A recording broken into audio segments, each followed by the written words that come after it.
I wouldn't want to be a footballer now. And the reason for that is because the emotion has gone. And what I mean by that is that in my career, the big moments that happened for me personally, the big moments of goals when I scored, or a team, we won something, we scored a goal, you can't celebrate instantly now.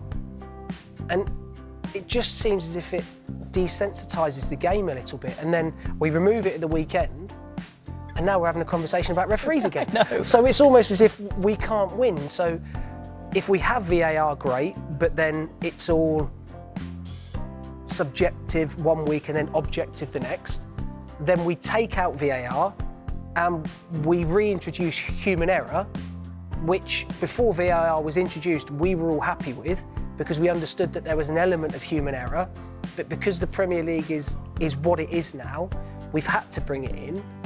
So I don't quite know where it sits at the moment, other than the referees need the help, obviously, because without VAR there were too many decisions that were made incorrectly. And of course Wesley Fofana sent off in that game, their 8th red card this season in all competitions. Liam Rossini was asked about that in the subsequent bits of the interview and said, well, it's only 1 red card since he's been in charge. But once that happened, it just felt like it changed the dynamic of the game. And it was interesting, wasn't it? Because watching Palmer come off, we saw plenty of times under Beresca where he was unhappy. We talked about the medical directions as well. Yep.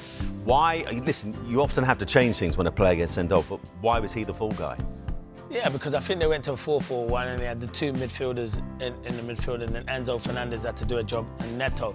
And I just think he got a kick 5 or 10 minutes earlier, which he was hobbling, but he was all right and he wanted to stay on the pitch, and I was surprised. I feel like I've seen it before with Chelsea when they go down at Old Trafford earlier in the season, go down to 10 men, take Cole Palmer off, then took Neto off. I was surprised that Neto came off because you still need to get up the pitch and Neto would take you up the pitch. And then towards the end, he made 2 changes as well and brought on 2 defenders. I always see that and I think, unless there's injuries, why are you making changes to the defensive line? Because he just said there, they have to be better defending set pieces, and they weren't good enough from set pieces. And in the end, Chelsea were probably lucky to come away with a point because Burnley had a great chance at the end to win it, but they'll be disappointed, Chelsea, because they dominated possession. And when you're on top, you've got to be ruthless, and they wasn't ruthless enough. And also, it's the second home game running where they've not been able to kill off a team. They were 2-0 up against Leeds United. That finishes 2-2, 1-1 today. They're developing a little bit of a habit at home, aren't they? Why can't they kill games off? That's the big question. They're creating chances. Credit Burnley, they defended well, but you've got to be clinical in that final third. I always feel,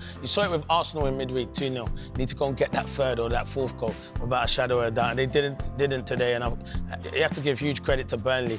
But I think the game flipped on its head with the 2 yellow cards from Fofana. It's a reckless tackle, the second one on James Ward-Prowse, and then Burnley got a big lift, and then Burnley thought we can get something in it, and then we can go and get the 3 points. So they'll be disappointed, Chelsea. I've seen good signs of them progressing, but as you said, they've got to learn how to see out games. It happened to Leeds, and now it's happened to Burnley.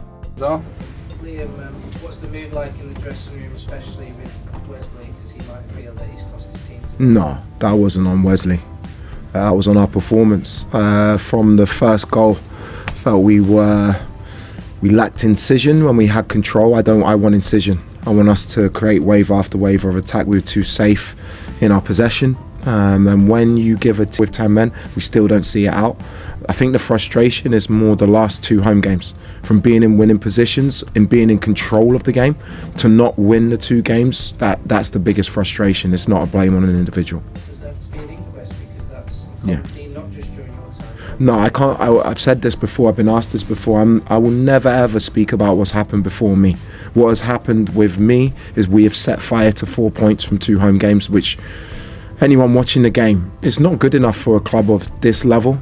It's not good enough for me to come and say we were the better team. We need to be the better team in every game. We need to win games of football. And I know what the answer is, and we will address it in the week. There's an inquest after every game, whether we win or lose.